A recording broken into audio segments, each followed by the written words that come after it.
minha profissão deu tão certo porque eu nunca tive como objetivo na vida. Meu pai nunca disse, meu filho vai ser jogador de futebol. Estou visto pelos torcedores como alguém que tira o ídolo dele do clube. Isso é muito ruim. Se o futebol não dá certo, eu quero ser arquiteto. Pô, o Rogério está atrasado para a gravação, mas ele está sempre adiantado.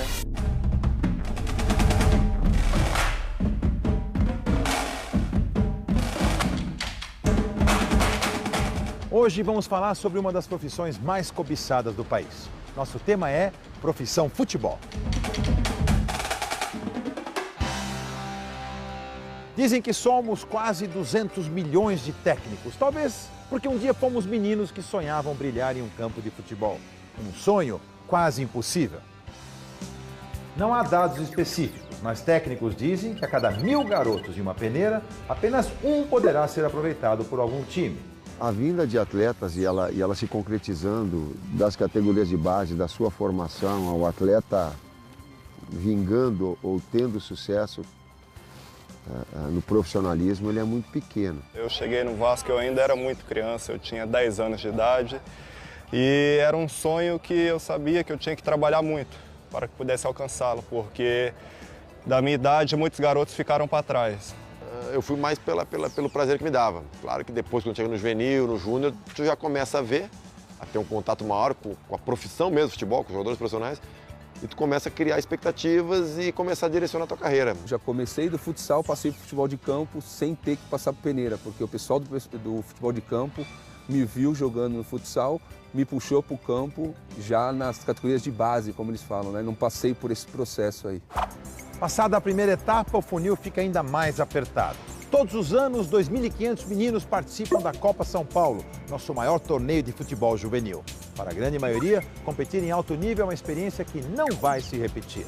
Graças a Deus, meus pais sempre me deram condições para que eu pudesse estudar. O principal objetivo, além do jogador de futebol, era o cidadão. E eles me cobravam muito, tem que estudar, porque é difícil, porque são poucos que conseguem.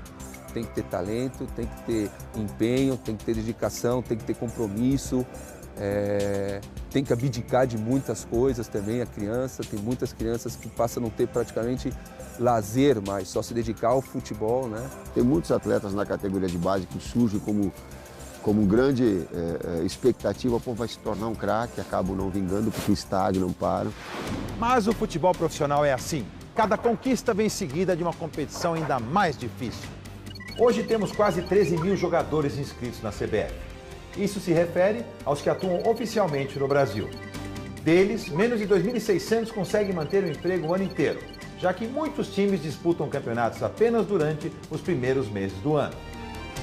Se somarmos os títulos do Brasil em Copas do Mundo, estamos falando de 97 jogadores em 83 anos de história. Com sorte é possível chegar até os 40 anos de idade. Daí chega o maior desafio: começar uma nova carreira.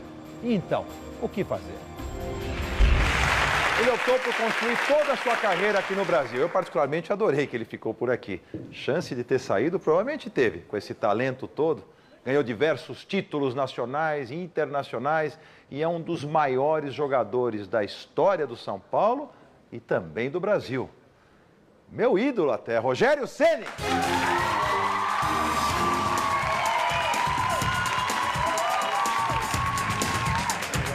Bem-vindo. Obrigado. Oba! Boa noite a todos. Oba, vou ganhar. Vou ganhar? Não era pra ele. Ah, agora eu vou dar pra você, já que você ficou assim. Uma lembrança pra Legal, você. hein? O que é essa diferente? É uma camisa histórica que eu joguei uma única vez. Essa camisa, legal. na verdade, ela é um oposto do que foi feito. Porque tinha aquela vermelha que tinha sido feita, né? É o vermelho, a cor da raça, né? Uma pena que você achou que eu sou tão grande assim, né? Não, é que o meu tamanho eu já tô muito gordo e você... Aonde? Você tá muito gordo, senta aí. Obrigado, Rogério, adorei. Isso, imagina. Ao amigo Roberto Jus, com carinho e admiração. Pô, obrigado. A admiração é recíproca, aliás. Eu acabei de falar que você é um ídolo para mim, poxa, para mim e para muita gente, né? Muito obrigado. Nosso tema hoje, Rogério, é futebol no tocante à carreira. Nós estamos falando, que carreira é essa? Que sonho é esse que lá fora acaba estimulando tantos jovens a imaginarem que ser o caminho mais fácil porque acham que não precisa estudar tanto, ou porque não precisa... Só que muito poucos chegaram, uma nata muito pequenininha, perto dos milhares ou milhões de jovens, chegaram onde você chegou. Né? É um sonho, acho que muito diferente, muito distante do que era meu sonho de 20 anos atrás, quando eu comecei a jogar futebol, de 20 e poucos anos atrás.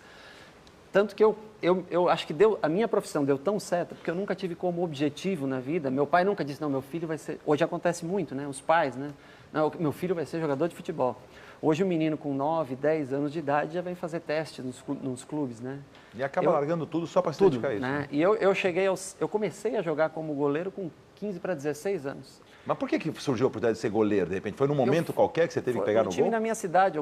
Ninguém queria pegar no gol na molecada, né? Ficava revezando. Foi justamente por isso que eu comecei no gol. Por ser o mais novo da turma, né? Eu trabalhava no Banco do Brasil. E o time da Associação Atlética do Banco, né? Ela tinha o goleiro, e o goleiro era meu chefe, inclusive. Só que um dia meu chefe viajou, faltou, e nós tínhamos um jogo importante. Eu era o mais jovem, ninguém queria ir no gol. E não começava o jogo. Aí eu, por educação, por ser o mais novo, né? Ou eu ia pro gol ou eu ia pro banco, né? Eu vou pro gol, né? Melhor jogar, né? Vou jogar, né? E eu fui muito bem naquele dia e meu chefe caiu. Depois foi transferido de agência, não por isso, mas foi transferido de agência. E depois disso, montou-se o time na primeira divisão, o time da minha cidade, lá de Sinop, no Mato Grosso. E eu fui convidado a fazer um teste. E aí eu passei no teste, fiquei como terceiro goleiro.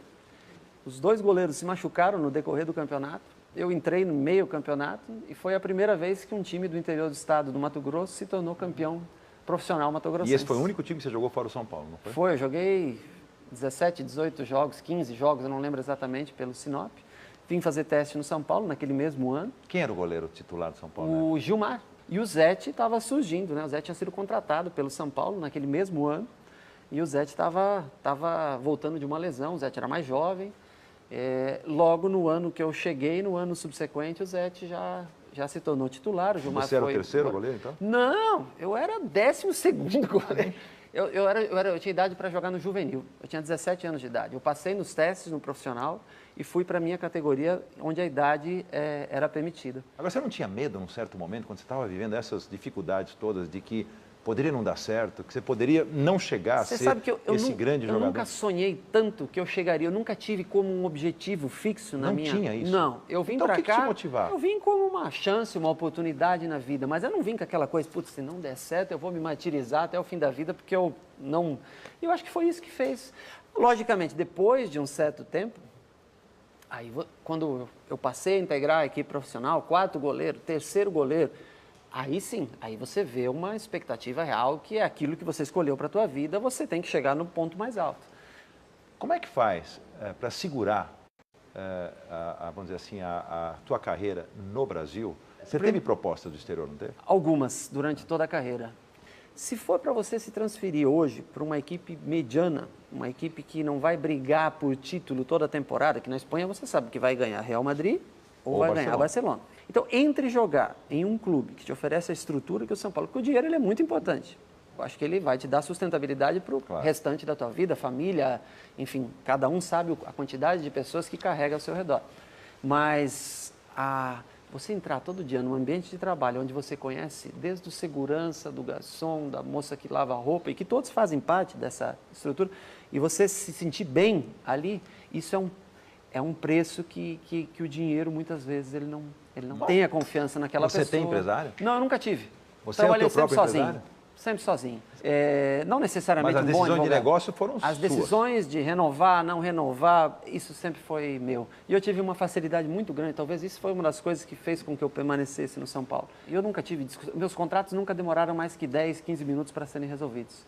Sempre foram dessa maneira. Sempre fiz contratos longos de 3, 4 anos.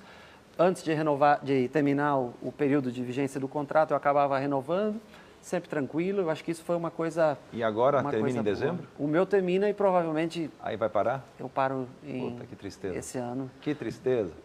Mas tudo tem... O que eu mais vou sentir falta, além das defesas milagrosas que nós já vimos você fazer, claro que você já errou também, já xingamos bastante. Claro. Né? É normal, eu falo que o torcedor ele é impossível. Impossível o cara não ter erros, né? Mas eu posso garantir que o teu percentual deve ser coisa de 10% para 90% de acerto.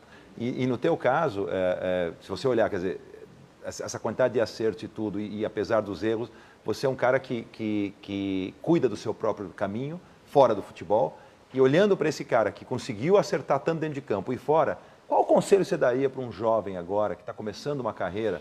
Ele tem que ter empresário, ele tem que estudar. Então, os caras estão batalhando pra caramba, tem jogadores jovens aí em clubes. O que você fala? Para eles ouvirem o Rogério Ceni é muito legal. Eu acho que o estudo é fundamental para qualquer ser humano, em qualquer atividade. E saber que não adianta você focar aquilo como ficar cego. Obstinado. Obstinado pela carreira.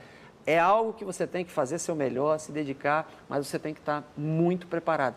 Quantas crianças a gente tem? De cada 10, 9 tem como sonho ser jogador de futebol. Olha o tamanho da concorrência do vestibular que a gente vai enfrentar, né, que o menino vai enfrentar no decorrer. O menino e a menina agora também, falando em mulher. Sim, também. Falando em mulher, Rogério, eu quero mostrar que o futebol feminino ainda não tem uma grande estrutura no Brasil, a gente sabe disso, né? Mas já existem milhares de meninas sonhando com uma carreira nos gramados. E tem peneira de futebol feminino. Vamos dar uma olhadinha nessa matéria. Vamos lá.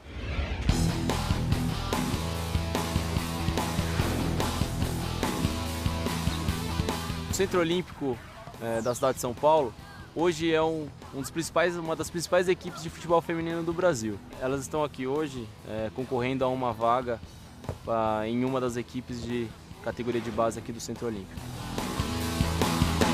A gente vai fazer o aquecimento geral, depois vamos para os reduzidos, para vocês tocarem bastante na bola, e para finalizar a gente vai para o jogo coletivo. Eu quero ser jogadora de futebol porque primeiro é um sonho. É meu sonho, ser jogadora, fazer uma casa para minha mãe e tudo. Desde pequena eu gosto de jogar, sempre gostei de jogar, nunca quis fazer outra coisa. Uma paixão que eu tenho, é a coisa que eu mais gosto de fazer e que é uma das coisas que eu mais sei fazer bem. Muitas delas estão aqui hoje porque tem o sonho de jogar futebol independente sem conhecer a realidade do futebol feminino. Algumas poucas ainda buscam no futebol como a única saída da vida e acredita que ela vai conseguir ter uma ascensão social diretamente vinculada ao futebol. Se dá dinheiro eu não sei, porque aqui no Brasil não tem muito investimento no futebol feminino. Mas se eu estiver fazendo o que eu gosto, recebendo o mínimo, eu vou estar feliz mesmo assim. Eu pretendo estudar medicina também, na USP, se der certo, mas com certeza continuar com o meu futebol. Se o futebol não dá certo, eu quero ser arquiteta. Preparadora física, fisioterapeuta, trabalhar com isso mesmo.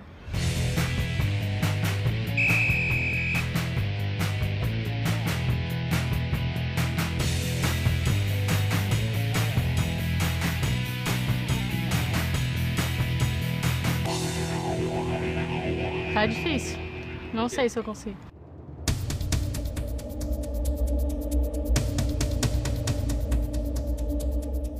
Bom, a gente vai passar a lista de aprovadas dessa primeira fase, né? Thalita Barbosa, Isabela Mirelli. Não foi dessa vez, mas com certeza é um estímulo para voltar mês que vem, tem todo mês, então até conseguir, vou vir aparecer aqui.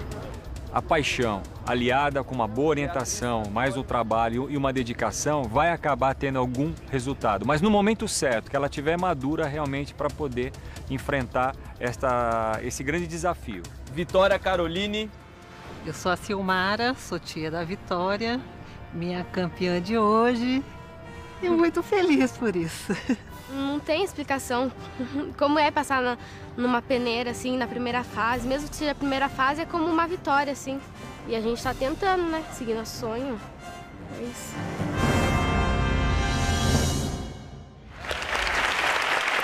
É importante isso, quer dizer, nos Estados Unidos o apoio do futebol feminino é muito maior. Muito. Os caras lá, principalmente as meninas lá, jogam muita bola. Você vê em julho, época de férias, os campings que tem, né, de treinamento em universidades, né, aproveitando as férias americanas. E nem é o esporte nacional deles. Não é o primeiro esporte, mas as meninas até acho que gostam mais, parece, do que os meninos nos Estados Unidos, né? Por isso que você pega, acho que Japão, China são muito fortes, acabam sendo fortes no futebol feminino, né? E no Brasil ainda carece de investimento, né? De empresas que acreditem que pode, de espaço até de televisão também, para se criar uma liga forte feminina, né?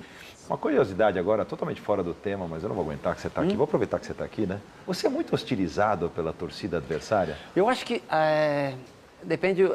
Quando você entra dentro de um estádio de futebol, um jogo para 50, 60, 70 mil pessoas, o maior prêmio, o maior reconhecimento que você pode ter como atleta é a vaia, é a ofensa adversária. Que legal essa visão. Esse é o maior prêmio que você tem. Porque você incomoda, né? Que você incomoda, porque você faz alguma diferença. Quando ninguém te xinga, é preocupante. Os caras, o Rogério Ceni me irrita, os corintianos falando. Eu falei, como é que te irrita por quê? Eu já quase briguei com os caras por tua causa, você não tem noção. Eu falei, te irrita por quê? Você conhece o Rogério Ceni?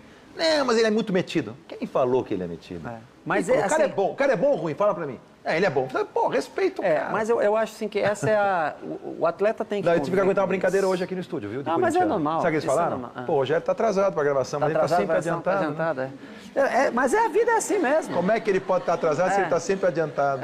Mas eu peguei um cara aqui que eu queria bater, né? Mas isso é a coisa saudável do futebol, sabe? Então, quando ninguém te hostiliza no estádio, quando ninguém te xinga, aí é preocupante, é sinal que você já não faz mais diferença. É verdade. Você tem uma marca insuperável. E eu ouso dizer que não vai acontecer nunca mais. E onde começou isso? Você já explicou que você começou na linha. Aí um dia o chefe faltou, você foi pro gol. Mas na verdade, cobrar falta com essa maestria. Na verdade, quando eu subi para a equipe profissional, Tele Santana era treinador de São Paulo ainda. Nossa, querido. E o Tele sempre cobrava para chegar meia hora mais cedo. Não, chega meia hora mais cedo, vem bater na bola, vem aprender. E aí eu cheguei mais cedo um dia, tinha uma barreira móvel lá no CT, eu disse, eu vou tentar... Fazer gol. Não, acertar a trave, acertar o travessão. Aí eu botei a barreira... Só para treinar a pontaria. Para treinar, para tentar acertar o travessão. E eu comecei a acertar muito o travessão. Aí eu disse, poxa, mas se eu consigo acertar o travessão... Consigo acertar o gol. O gol é mais fácil de você acertar, né? Aí eu comecei a ter um índice de acerto grande, né? E eu batia 100 faltas todos os dias. E aí eu fui vendo que tinha jeito para o negócio. E eu treinava. Eu treinei, antes de ter minha primeira oportunidade para bater uma falta, eu bati 15 mil faltas em treinamento. Nossa. 15 mil repetições. Nossa.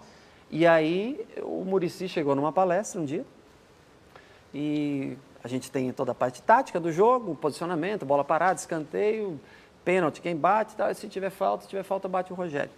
Aí todo mundo ficou, né, pro goleiro bater falta. Imagina os caras que são bons batedores. Não, quem treina ele que vai bater se tiver. Na minha quarta ou quinta falta que eu cobrei em jogos oficiais, eu fiz meu primeiro gol. E aí deslanchou. Eu vou perguntar uma coisa que, como São Paulino, eu não posso deixar de perguntar aqui, mas é uma curiosidade que acho que para todo mundo é legal de você esclarecer. O São Paulo está preparado para perder? Eu não digo o goleiro, porque o goleiro, nós temos um reserva que é espetacular, é muito bom. Goleiro.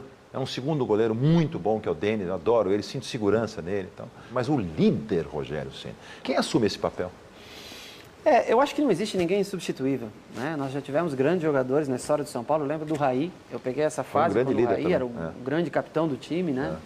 Eu acho que se formará alguém que pôde acompanhar, principalmente alguém que pôde acompanhar essa minha trajetória através... Mas você vai estar por perto para continuar eu acho que tudo tem que ter um ponto final na vida. Eu acho que, assim, para se começar uma nova fase, é preciso pôr um ponto final. Eu talvez não me sentiria bem... acabando esse ciclo de atleta, iniciar uma fase imediatamente. Dia seguinte, assumir qualquer outra função que fosse dentro do clube. Eu acho que pode ser que gerente no estádio. Gerente, sabe, jardineiro lá no CT, né? Roupeiro. Não me sentiria... eu acho que tem que ter um ponto final. Mas a gente vai sentir. Eu também vou sentir muita falta. Também sentirei muita falta, ficarei muito triste. Porque o São Paulo é minha vida, é parte da minha vida. Você imagina a tua emoção no teu último jogo como vai ser? Você vê que eu tenho 40 anos de idade, 23 vividos dentro do Morumbi. Não, a tua vida passou lá. É a tua vida. Quase 1.100 tua vida adulta passou lá. Quase 1.100 jogos jogados como profissional. Mais da metade da sua vida. 1.300 concentrações. Né? Eu tenho anos. Então, quer dizer, eu nunca fiz outra coisa da minha vida. O caminho da minha casa para o estádio, por exemplo, se eu fechar o olho, o carro vai. Sozinho. Eu imagino essa emoção do último jogo teu lá. Eu não quero imaginar. Você não vai aguentar. Para não chorar antes, vamos deixar para imaginar no último dia, vamos levar a vida, tentar levar ela normalmente até o último dia. Vai ser demais. Bom, há um bom tempo o mercado internacional, falamos hoje aqui do mercado internacional, o quanto ele é importante para os nossos jogadores, e abre portas para os jogadores brasileiros faz tempo, né? Vamos dar uma olhada nessa matéria sobre esse tema.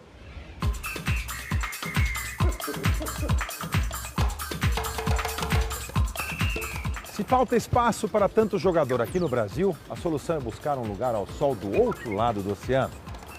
São mais de 500 brasileiros espalhados entre as ligas nacionais da Europa. Isso nos dá o primeiro lugar no ranking de exportação no velho continente.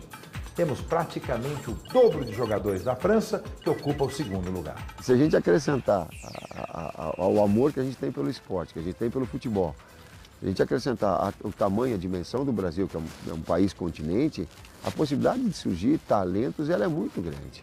Você tira uma primeira divisão com 20 equipes. E são todas equipes grandes aqui para nós. E você pega uma segunda divisão ainda, onde você consegue tirar muitas boas equipes com grandes jogadores também. Hoje eu estou num clube grande. Eu quero fazer história aqui no clube grande. Mas não vou descartar esse sonho que eu tenho de jogar na Europa assim. Disputar grandes ligas, jogar com os melhores jogadores, os melhores campeonatos. Mas 90% com certeza pensa no dinheiro. Também tem as oportunidades que atletas às vezes não se destacam tanto aqui no Brasil e vão para a Europa, e na Europa tem um destaque maior. Na seleção vencedora da Copa das Confederações, temos alguns jogadores que fizeram sucesso na Europa antes de serem conhecidos por aqui. Felipe Luiz jogou apenas 25 vezes pelo Figueirense e fez carreira na Espanha. Dante jogou menos, 19 partidas pelo Juventude. Passou por França, Bélgica e venceu a Liga dos Campeões com o Bayern de Munique. O companheiro de Dante na Alemanha, Luiz Gustavo, só tinha jogado pelo CRB e pelo Corinthians de Alagoas. O zagueiro Davi Luiz defendeu somente o Vitória da Bahia antes de ir para Portugal. Hoje é titular do Chelsea da Inglaterra. O clube visualiza num atleta como o Davi Luiz, que está no Vitória, um grande potencial. Então o que eles preferem? Vou pegar esse atleta hoje que está em teoria em baixa, ele sendo trabalhado aqui, eu posso fazer com que ele suba como ele subiu de nível técnico, nível físico. Bom, jogar no exterior foi uma maravilha, assim que eu digo, né? Foi um grande convite, ainda mais sendo da Europa. Observadores acompanhando diariamente o atleta, e aí eles diagnosticam o atleta que pode dar o que eles esperam, compra no momento certo e tornam o que se tornam lá fora, né? Se os clubes brasileiros quiserem mais títulos e também mais dinheiro, é fundamental que saibam reconhecer e valorizar os bons talentos cada vez mais cedo. Ô, Rogério, que mercado, hein? Esse é o mercado. E que tem jogador, sabe uma curiosidade que eu tenho? Que você não sei se você pode me esclarecer isso. Tem alguns jogadores que a gente nunca ouviu falar no Brasil. Claro. Mas onde jogavam esses caras? Você sabe por acaso? Normalmente são jogadores que jogavam no mercado mais no Nordeste. Nordeste, né? Na Bahia. Tem uma saída muito grande de jogadores, especialmente para Portugal. Tem muito jogador brasileiro que faz o Hulk também não foi de grande time aqui. Muitos passam por Portugal, acho que a primeira entrada. Eu não sou a pessoa mais indicada, mas o mercado português ele tem um abastecimento muito grande de jogadores brasileiros. E aí dali tem aquela adaptação, né, na Europa. E de Portugal, vamos isso nós vamos então agora entender melhor e vamos descobrir com esta figura fantástica, esse cara competente, empresário responsável pela carreira de craques como Lucas, Neymar, que ele levou embora daqui. Não sei se eu gosto dele tanto, porque ele levou esses caras embora do nosso time. Bons aí, todos embora. Wagner Ribeiro, pode entrar.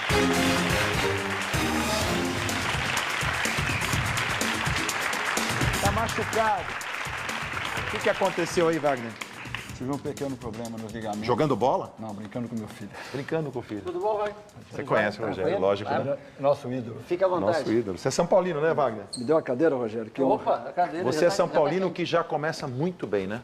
O São Paulino. Estamos aqui em casa, os três. Né? Desde pequeno, conheci o Rogério em Tóquio, em 93. 93. Ele era reserva do Zete. Zete. Tirei uma foto com ele. Essa foto até. Agora, ser São Paulino e prejudicar o São Paulo, como você fez, quero dizer, testemunhar aqui publicamente o meu protesto, deixar meu protesto aqui. Não é verdade. Você tira Lucas, você tira Kaká, você manda tudo, mas na verdade você está ajudando, porque o dinheiro que proporcionou ao time deu para a gente construir outros, vários outros times, na verdade. Exatamente. Cotia é uma fábrica de jogadores. Então, lógico, eu, na minha profissão, sou visto pelos torcedores como alguém que tira o ídolo dele do clube. Isso é muito ruim, porque muitas vezes me hostilizam. Mas chegam a te hostilizar por já, isso? Muitas vezes. Mas se reconhecem assim nas ruas? Sim, sim. Bom, eu vou correr um pouco de risco aqui com você, porque eu vou aproveitar que eu te considero um dos maiores, se não o maior empresário de jogador desse país. Está no top aí dessa área, mas a gente sabe. Primeiro que a gente não entende muito bem essa história de como funciona esse mundo. Só essa saída do Neymar, na qual você estava envolvido, tem uma confusão danada. Você pode dar uma rápida explicação para a gente? Hoje o jogador, quando ele faz um contrato ou renova, ele pega uma parte dos direitos econômicos. Os direitos federativos só podem pertencer ao clube. Os econômicos, alguns jogadores têm um pedaço. E o caso do Neymar, especificamente, quando nós renovamos o contrato dele em 2011, ele ficou com um pedaço repassado à DIS. É uma empresa que investe em futebol. E o pai dele recebeu um dinheiro referente a essa venda. E agora... Há um percentual que a DIS exatamente, que era 40%. 40%. E neste pertencia ao atleta, é isso? Pertencia ao atleta. Então ele comprou esse direito do atleta para ficar com a empresa. E o clube deu anuência. A partir do momento que foi vendido, esse grupo tem direito agora a receber e vai receber. Existe agora uma briga judicial, porque eles estão colocando esse grupo investidor que o valor foi maquiado da venda do Neymar. Porque foi maior do que foi apresentado? Na verdade, houve um valor que foi pago ao Santos, um valor que foi pago ao Neymar, porque são os direitos que ele tem de luvas da transferência, e um valor por 2 amistosos, e é fato. E também o Santos vai receber um valor por ter dado prioridade ao Barcelona na compra de 3 jovens garotos. Isto vai fazer com que exista agora a briga jurídica, porque o grupo investidor diz, não, eu tenho 40% sobre o total geral. E o Santos fala, não, você tem 40% sobre o que eu recebi referente à transferência do Neymar. Então, é um problema... Aí não seria sobre o jogo de 10 milhões de euros, não seria sobre essas vantagens dos 3 jogadores. E também sobre a parte Nenhuma dessas compensações entraria na conta, segundo o Santos. Segundo o Santos, não entraria. Não entraria. E, na prática, realmente não, porque o valor, os direitos, 40% é referente a direitos econômicos. Isso é referente ao valor da transferência. O valor da transferência foram 17 milhões de euros, que é o valor que a DIS ganha 40% sobre 17 milhões de euros. Esse é o valor oficial. Mas como é que chega, então, em tantos milhões mais para cima? Porque foram somados outros números, como eu disse agora há pouco. A prioridade, os 2 amistosos e a parte da luvas do atleta negociado. E aí a DIS não tem nada a ver com nada isso? Nada a ver, isso ele faz o contrato que ele quer. Então a DIS não está certa, na tua visão? Não. Não está certa? Não está certa. Coisa louca isso, né? Eu fico pensando, como é que você participa? Você ganha um percentual desses valores? Então você tem, obviamente, o interesse de que o valor seja o maior possível. Lógico, eu tento fazer o melhor negócio para o jogador. Mas por que o Real Madrid, então, não conseguiu levar? Você não ajudou a convencer, porque era muito mais dinheiro do que o Barcelona? O Real Madrid pagaria mais do que o Barcelona. Inclusive, eu, pessoalmente... Você tentou convencê-los? Tentei convencer o Neymar e a família, até porque eu tenho um relacionamento muito bom com o Florentino Pérez, porque eu levei o Robinho, tenho uma relação muito boa, sempre leva meninos da base para lá. Só que o garoto... ele era, como eu sou São Paulino, ele torce para o Barcelona. Ele quer jogar com o Messi. Ele quer jogar no Barcelona, quer morar em Barcelona. E isso não tem preço, mesmo que ele venha ganhar menos. Um dia ele vai olhar para trás e ver quantos milhões de euros ele deixou de ganhar. Não, mas eu acho que ele tem que fazer o que você quer fazer, uma opção que tem o seu valor. Tem o seu valor. Você escolher, ter a oportunidade de escolher onde você quer jogar, isso é muito legal. O Rogério realmente, a carreira dele é totalmente diferente de todos que eu conheci. Ele não tem empresário. Sempre resolveu muito bem os contratos. E, lógico, com certeza, todos os grandes empresários aí do Brasil procuraram por ele. Quem que não queria trabalhar com o Rogério? Não, sem dúvida. Agora, voltando à carreira, né, falando em carreira, quando começa a surgir novos talentos, jovens, procuram empresários como você para, desde o começo, como o Gabigol da vida, o Neymar, quando começou, tinha 11, 12 anos de idade. Comigo ele você já com 12. fica como empresário desses talentos lá de trás, desde pequenininho? Pela lei, hoje, o jogador até os 16 anos não pode ter empresário. Ah, não pode. 16 para cima. Isso, mas eu tenho um advogado no clube, no escritório, que tem uma procuração, e eu me torno agente dele via advogado, porque eu cuido dos negócios e da gestão de carreira. Bom, nós vamos falar agora sobre atletas que às vezes ficam meses parados e isso significa fim de carreira para eles. A gente sabe disso, né? Aí, então, para evitar esse desemprego, vários jogadores se uniram, né, para poder treinar e formar um time que nós vamos conhecer. Esse é o time dos jogadores desempregados. Não tem clube, mas tentaram se virar. Vamos dar uma olhada nessa história.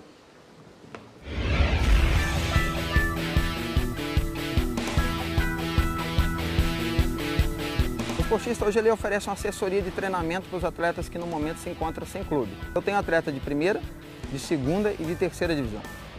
Entre tantos, nós temos o William Barreto.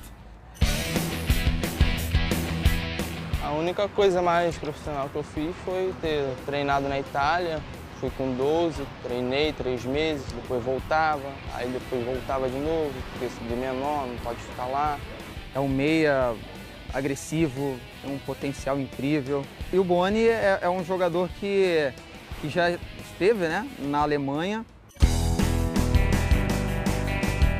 Tinha 2 anos de contrato, até o junho agora de 2013, mas ano passado tive uma lesão séria no joelho. Junto com isso, o clube de lá teve um problema financeiro e não ia ter como mais agenciar, bancar a gente. Estou em contato com eles lá, mas não é tão fácil agora, né? Sem sombra de dúvida, rapidamente já está retornando para a Alemanha e vai estar aí reconquistando seu espaço de novo. São 2 jogadores que o esportista acredita muito. Aqui eu treino de segunda a sexta para ficar numa condição boa, para tentar fazer um teste em algum time e conseguir ficar, não bater lá e voltar.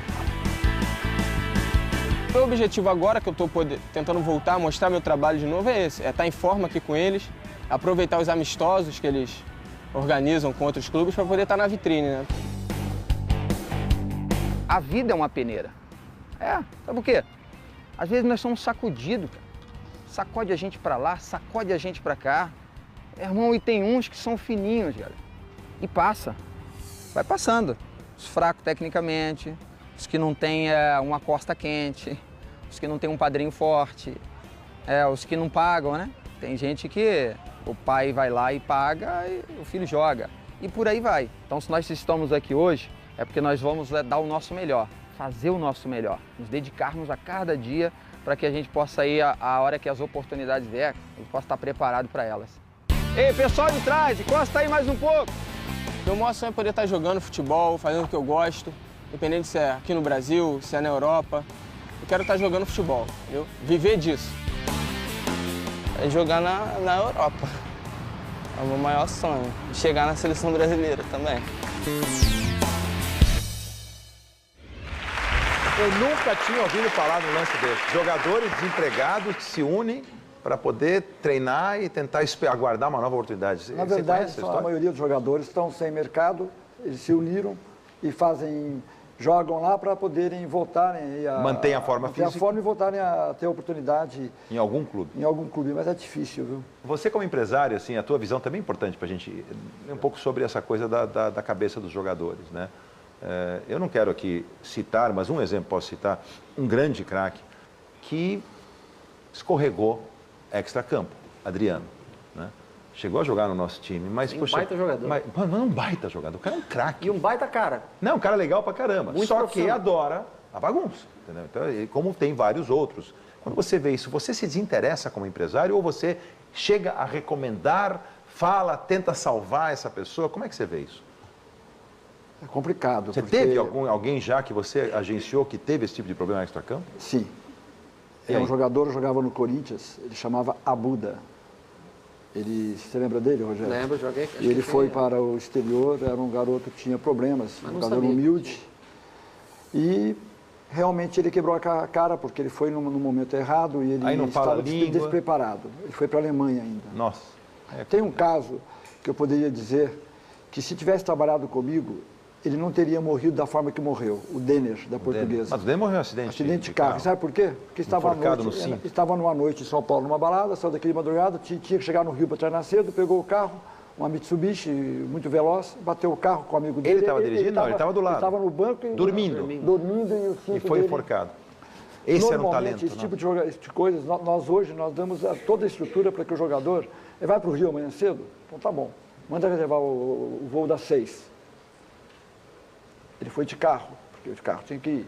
Então, são coisas que a gente, pela experiência que nós temos aí com todos esses jogadores, esses fenômenos que você conhece e aqueles que não são conhecidos, a gente tenta passar para os meninos. Mas é difícil, porque quando o menino vai jogar, ele precisa estar leve, ele não pode estar com a responsabilidade de ter que jogar bem, porque vai ter que ganhar dinheiro para ajudar o pai, a mãe, a avó, os irmãos, o cachorrinho. Ele precisa de ter tranquilidade para desenvolver. E a família atrapalha muito, Wagner? Muito. Quem entra em campo para poder resolver os problemas econômicos da família... Não vai render. O que você acha, Rogério? Ah, com certeza. Hoje é difícil mesmo. O menino tem que estar, principalmente o jovem, né? Que não tem experiência de vida ainda, né? Mas é que a família deposita a esperança, tem muita família, na carreira desse jogador. Mas não é uma grande chance tem da uns que família sair do depositam buraco. esperança, outros depositam toda a parte financeira do menino, né? Um tem esperança de ver o sucesso, né? Eu conheço pais... Outros têm esperança de ver a grana, né? Aí que é o problema. Eu conheço pais que largaram do emprego para cuidar da carreira do filho e o filho não vingou. Nossa, aí o cara... Aí a decepção é total para o garoto, que ele seria a salvação, e para a família, que economicamente ia depender e agora nada, tinha que recomeçar tudo. E o menino ia trabalhar. Eu vou ter que fazer a pergunta a mais para meus amigos, meus convidados. E aí sempre tem uma polêmicazinha na pergunta a mais. É? A minha produção que faz. Tem a pergunta a mais para você também ou não? Não, você não. O apresentador não. O apresentador aqui pergunta, ele não responde. Dá para o Rogério. Pronto, é uma sugestão. Você vai acabar com o futebol, vira apresentador de televisão, me convida ao programa, mas pode perguntar o que você quiser. Eu dependendo da pergunta aí, eu vou ter pergunta a mais para hoje mesmo. Pode ficar tranquilo. É a tá bom, vamos ver. Isso vai acontecer logo depois do intervalo comercial, é rapidinho.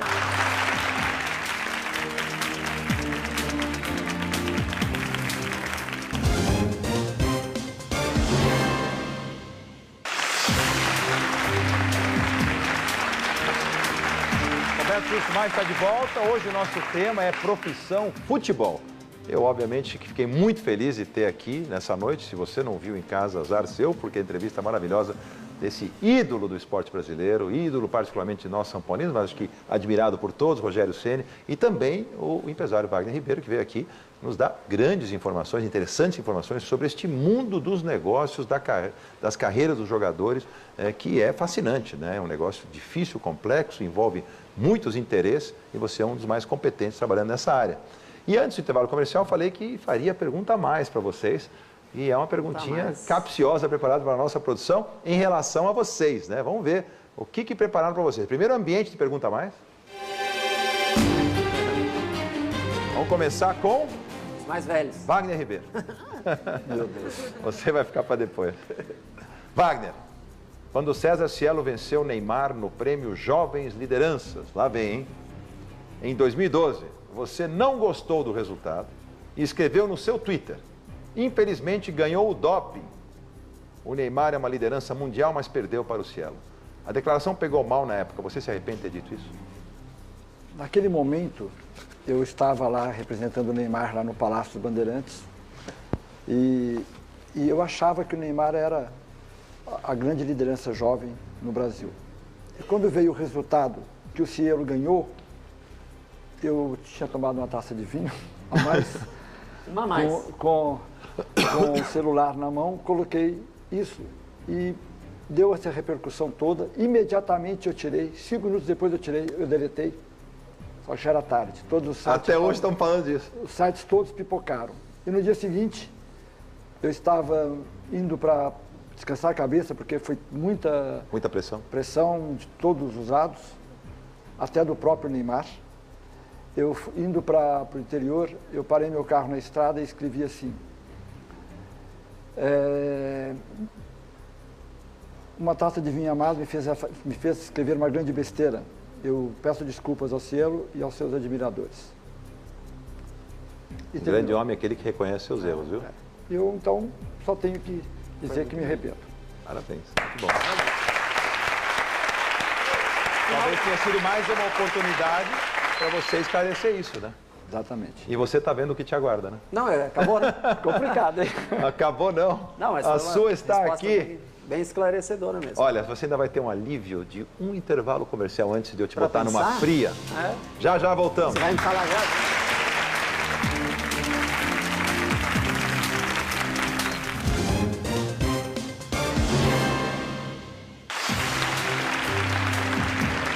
Roberto Mais está de volta. Hoje o tema é profissão futebol. Tenho aqui o Rogério Ceni, tenho aqui Wagner Ribeiro. Excelente entrevista. E antes do intervalo comercial, fiz a pergunta a mais para o Wagner, uma pergunta dura. Falou sobre um episódio lá no passado, foi o quê? 2012? Foi? Foi o ano passado. Foi no ano passado, logo depois da Olimpíada de Londres, isso não? 2012. Em que o Neymar não foi eleito, né, o melhor atleta, quem ganhou foi o Cielo e você... A grande liderança. Grande liderança jovem, né? E você aí tuitou alguma coisa que você reconhece foi um grande erro, mas é bacana você ter reconhecido e esse programa te deu a oportunidade de esclarecer isso mais uma vez. Eu agradeço. E o meu querido Rogério Ceni, que eu não poderia botar numa fria, mas como não sou eu, do programa. Faz parte, vamos ter que enfrentar isso, né? Por mais ídolo que você seja, você vai ter que responder. Ih, já tem coisa de crítico aqui. Ah, bom. Só podia ser, né? Senão não ia ter graça, né? Alguns críticos, Rogério Ceni, dizem que você tem um gênio complicado. Verdade. Complicado de se administrar e que prioriza o individualismo em detrimento da equipe. Esse tipo de declaração te incomoda? Você lê essas críticas que escrevem sobre você? Leio, eu adoro a leitura pontual. Eu acho bacana, eu não sou um cara que lê muito livros extensos, a não ser livros que tratem mais ou menos da minha carreira. Eu gosto de muita biografia de grandes atletas, de pessoas que tiveram sucesso na sua profissão. E gosto muito ainda de ler o jornal. Eu também, sujar a mão no jornal, eu também. Ainda, né? Somos iguais. Acompanhar, né, o dia a dia. E eu do fundo do coração, assim, se não me incomoda, já não me incomoda mais. E te dou um grande exemplo, que o Wagner está aqui do lado. Nosso último título foi a Copa Sul-Americana, né? Meio tempo. E o Lucas... Meio tempo, é. E o Lucas eu tava lá. Foi o grande jogador para mim da Copa Sul-Americana. E nesse dia também. E nós tivemos vários exemplos de jogadores que foram negociados e nos últimos meses de contrato não eram mais o mesmo atleta, né? Coisa que o Lucas demonstrou totalmente o contrário. E na hora que nós recebemos a taça, eu pensei, puxa, esse menino está indo embora. É o último jogo dele pelo São Paulo, né? Eu queria fazer alguma coisa por ele. E a hora que entregaram a taça, na hora de levantar a taça, eu botei a faixa de capitão no braço dele. Eu lembro. Dei a taça para ele, para que ele pudesse ter essa honra. Eu disse, olha, lá na França acho que você não vai ser capitão tão cedo, né? Então que você ganhar título, eu sabia que ele ia. Mas não vai ser o capitão do time. Essa é a resposta para esses críticos então, que falam assim, que você não pensa no coletivo. Talvez seja uma resposta meio imediata, assim, né? De coisas, recente, né? De acontecimentos. Mas eu não ligo, não. Eu acho que a gente que trabalha publicamente, você está sujeito a esse tipo. E se não fossem os críticos também, ninguém rebateria. E eu acho que é assim que se vende, que você tem que compreender como, infelizmente, a mídia funciona dessa maneira. Tudo bem. Encerrando a pergunta mais.